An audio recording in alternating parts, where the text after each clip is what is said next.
Hello, I'm Zach Woods, Director of Student Services for Henry County Public Schools. One of the changes for the 2017-2018 school year is the implementation of drug testing procedures for high school students that play sports, are involved in extracurricular activities, and drive to school.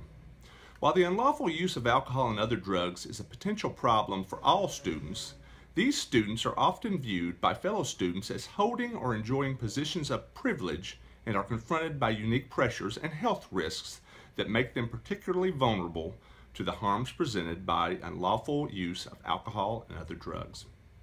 In order to protect Henry County High School students from these special pressures, health risks, and other potential risks, there will be mandatory random drug testing for high school students involved in athletics, extracurricular activities, and driving to campus.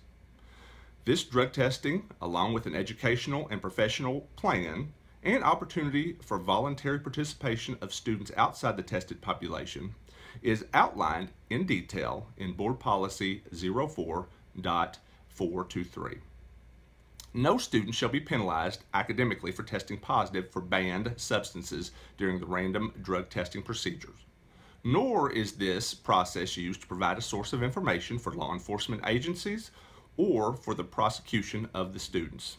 It is intended to support the alcohol and drug policies of the district, to educate students and parents of the dangers inherent in the unlawful use, and to strive for effective rehabilitation when use has occurred.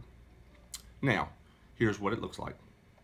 There is an educational component to all HCPS does, including educational seminars for the whole school each semester on alcohol and drug abuse. We will be encouraging a network of parents and community members to help us effectively reduce substance and alcohol abuse among our students. We require that before receiving a parking pass, participating fully in the activities, or playing sports, the parent or guardian and student sign that they have participated in an informational forum. Viewing this online forum does constitute your participation in the program and allows the parents and students to sign the agreement. The drug testing will specifically be done by urine sample through a certified testing laboratory. The school will test 60 students each school quarter. That is 4 testing periods each year. We will work to create the least amount of distractions when testing, so this could look like 20 students tested per month over a 3-month period to get our 60 tests done per quarter. There will be a random drawing of participants. This means a student's name could be drawn multiple times each year. The testing will be done on Henry County High School premises. In fact, the company hired to conduct the test will guarantee a random selection procedure, proper student identification, and integrity of both the specimen and the collection testing process. There will also be an effort to minimal intrusion or embarrassment for students tested, and the results will be confidential. Details of the science behind the testing can be found on our online policy on the school district's website, policy number 09.423. In the event the test result is positive for drugs or alcohol, high school staff will disclose and discuss the test results with the student participant and the student's parent or guardians, and shall advise of further procedural rights under this policy. The student and parents or guardians can protest the results by informing the principal within 72 hours of being given the positive results and present a case as to why these results may be wrong. At this point, further laboratory analysis shall be conducted with the student participant's previously submitted specimen. Further testing will be at the student's expense. Positive findings for drugs or alcohol result in the following. First violation, student participant shall be suspended for the next 4 weeks of the season. If necessary, the suspension shall carry over to the student's subsequent participation on another team and/or organization to the following season. Drivers also face a 4-week suspension of their privilege to drive to and from campus. Before reinstatement on the team with the activity and/or to further drive to and from school, the student must be assessed for chemical dependency by a state licensed mental health professional at the student's expense and pass drug assessment from the laboratory the school has contracted. The test will also be at the student's expense.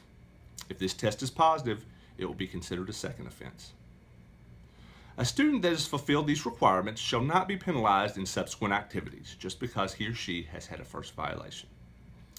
For second violation, student participants shall be suspended for the next 12 weeks of the season or next 12 weeks of driving privileges to school. Reinstatement of this is the same as the first violation: assessment for a chemical dependency issue and retesting at the student's expense before having privileges returned. Third or additional violations shall result in sports, activities, and driving participation suspended for a calendar year.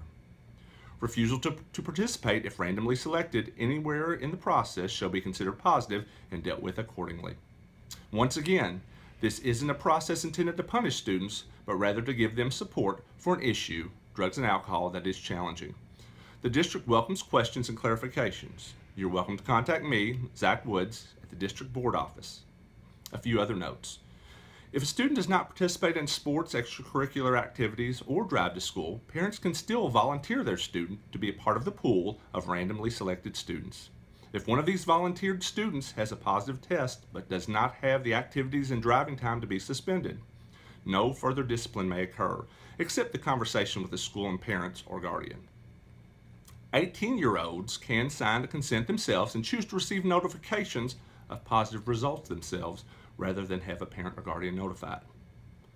Results do not go on the student's permanent record and are destroyed 1 year after the student turns 18. And finally, a committee will review this process each year with parents, students, and staff surveyed to provide information on helpful changes to this process. Thank you for your attention to this matter.